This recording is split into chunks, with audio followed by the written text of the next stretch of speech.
Dans la Fédération de Russie, après l'effondrement de l'Union soviétique, la censure de l'État a été abolie et les médias sont devenus commerciaux et incontrôlables par les structures de l'État.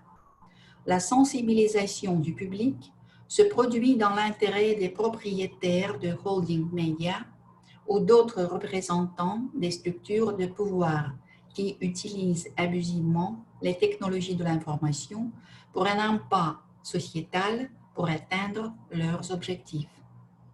Candidat des sciences psychologiques, professeur de l'Académie russe de la fonction publique auprès du président de la Fédération de Russie, Grachov Georgi Vassilievitch, sur les résultats de ses propres études de la pratique de la lutte politique, a fait les constatations suivantes.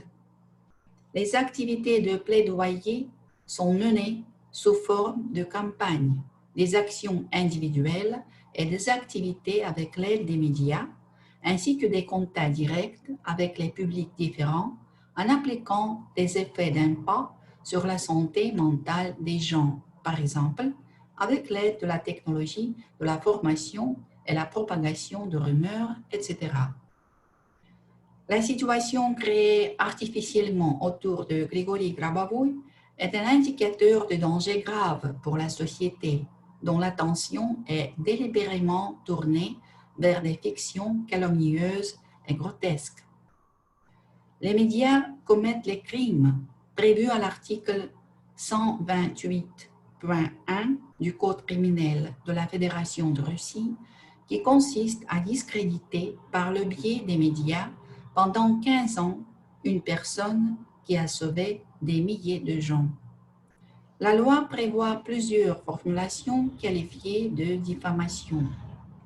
Une peine plus sévère suit la diffamation contenue dans un discours public, une œuvre exposée publiquement ou dans les médias, partie 2 de l'article 128.1 du Code criminel. Regardez ce que fait la chaîne de la télévision RT. Sur leur chaîne YouTube, ils mettent une vidéo en espagnol où ils écrivent dans les commentaires scandaleux pseudo-scientifiques. C'est le mensonge.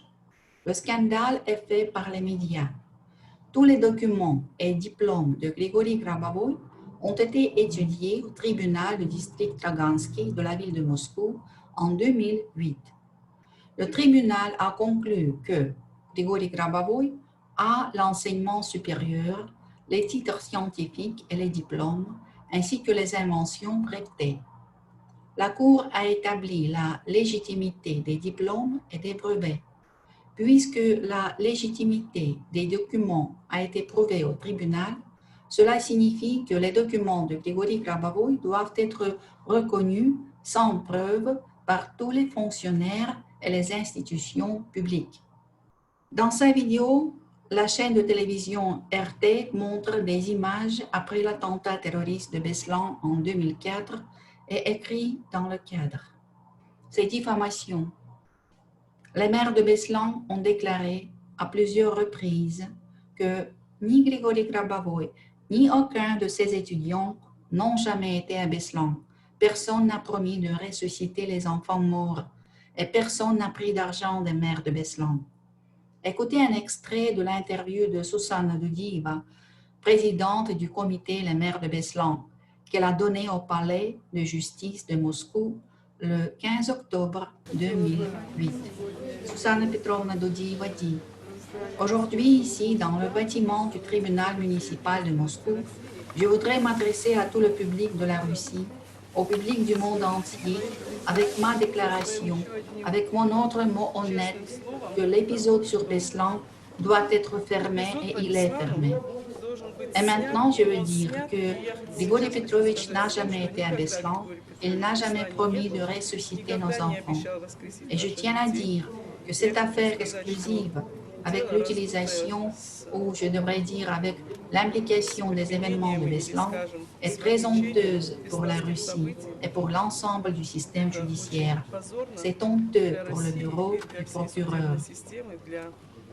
Vous voyez que l'interview a été filmée par les chaînes de télévision centrale, mais aucun d'entre eux n'a montré cette interview à la télévision.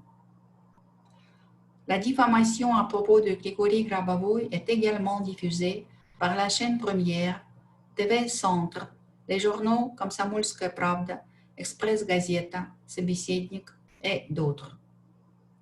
De là, on peut conclure que les médias sont délibérément engagés dans la diffamation qui est systématique, a le caractère de harcèlement et sert en fait d'arme d'information. En raison de la distorsion des circonstances réelles, il y a désinformation et intimidation de personnes qui pourraient utiliser les technologies antiterroristes de Grigori Petrovich Grabavoy. Le 20 mars 2006, en vertu des réglementations légales, Grabavoy Grigori Petrovich, l'auteur de la technologie de la prévision préventive et de développement sûr, inscrit à l'ONU, est protégé par des brevets, méthodes de prévention des catastrophes et dispositifs pour sa mise en œuvre, et systèmes de transfert d'informations, pratiquement confirmés par des milliers d'actes documentaires, a envoyé aux dirigeants de tous les pays du monde, ainsi qu'à toutes les personnes intéressées, une offre publique sur le transfert de technologies de lutte contre le terrorisme des enseignements de Grigori Grabavoy dans tous les pays du monde gratuitement. Le même jour, le 20 mars 2006, des poursuites pénales ont été engagées contre lui. Réfléchissez.